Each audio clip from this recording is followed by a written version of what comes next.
இன்னைக்கு ஒரு patient phone பண்ணி கேட்டாங்க, டாக்டர் இந்த மாதிரி கழுத்தில் வந்து கருப்பு கலரில் இருந்துச்சுன்னா பிசிஓடி, பிசிஓஎஸ், ஹார்மோன் பிரச்சனை, மாதவிடாய் பிரச்சனை, குழந்தையின்மை பிரச்சனை, இந்த மாதிரி ப்ராப்ளம் வருமா அப்படின்னு கேட்டாங்க. கண்டிப்பாக வர்றதுக்கு நிறைய வாய்ப்பு இருக்குது. இதுக்கு பேர் தான் அக்காந்தோசிஸ் நிக்ரிகன்ஸ். அதில் பார்த்துடுங்க. இது இருக்குது அப்படின்னா இன்சுலின் ரெசிஸ்டன்ஸ் இருக்குன்னு அர்த்தம். என்னது? இந்த இன்சுலின் ரெசிஸ்டன்ஸ் இருக்குன்னு அர்த்தம். அதனால இந்த மாதிரி கழுத்தில் கருப்பு இருந்துச்சுன்னா பிசிஓடி மட்டும் இல்லை, sugar, pressure, cholesterol, fatty liver, இந்த நாலுமே வர்றதுக்கு நிறைய வாய்ப்பு இருக்குது. உடல் பருமன் வர்றதுக்கு வாய்ப்பு இருக்குது. இந்த இன்சுலின் ரெசிஸ்டன்ஸ் இருக்குனாலே பிசிஓடி, பிசிஓஎஸ், ஹார்மோன் பிரச்சனை, மாதவிடாய் பிரச்சனை, குழந்தையின்மை பிரச்சனை, இந்த மாதிரி எல்லா பிரச்சனையும் வர்றதுக்கு நிறைய வாய்ப்பு இருக்குது.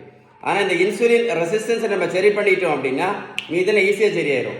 இந்த இன்சுலின் ரெசிஸ்டன்ஸ் நம்ம சரி பண்ணுறதுக்கான ஒரு வழி தான் இருக்குது. ஒரே ஒரு வழி தான் இருக்குது, ரெண்டு வழியெல்லாம் கிடையாது. பேலன்ஸ்டு டயட் மட்டும்தான். நீங்கள் பேலன்ஸ்டு டயட் எடுத்தீங்கன்னா இன்சுலின் ரெசிஸ்டன்ஸ் என்ன ஆகும்? ஈஸியாக சரியாகும். சரியாச்சுன்னா ஆட்டோமேட்டிக்காக என்ன பண்ணலாம்? பிசிஓடியும் சரியாகும், சுகர் மாத்திரையும் நடத்தலாம், இன்சுலின் ஊசியும் நிரந்தரமாக நடத்தலாம். இந்த தம்பி பாருங்கள், 70 கிலோ வெயிட் குறைச்சிருக்கேன். 140லேருந்து 70 கிலோ வெயிட் குறைச்சிருக்கேன்.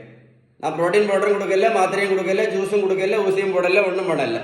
நான் அந்த தம்பி கொடுத்தது எல்லாமே பேலன்ஸ்டு டயட் மட்டும்தான். பேலன்ஸ் டயட் மட்டும்தான் கொடுத்தேன், வேறு எதுவுமே கொடுக்கல. நம்ம செய்ய வேண்டியது வந்து இன்சுலின் ரெசிஸ்டன்ஸை சரி பண்ணணும். வீடியோ மறக்காமல் ஷேர் பண்ணி கொடுங்க. உங்களுக்கு மட்டும் இல்லை, நிறைய பேருக்கு யூஸ்ஃபுல்லாக இருக்கும். குறிப்பாக காலேஜ் போகக்கூடிய கேர்ள்ஸுக்கு எல்லாம் நிறைய பேருக்கு யூஸ்ஃபுல்லாக இருக்கும். நிறைய பேர் குழந்தை இல்லாமலே இருக்கிறாங்க இந்த இன்சுலின் ரெசிஸ்டன்ஸ்னால. ஷேர் பண்ணிங்கன்னா நிறைய பேருக்கு யூஸ்ஃபுல்லாக இருக்கும். ஷேர் பண்ணி விடுங்க. ஓகேவா?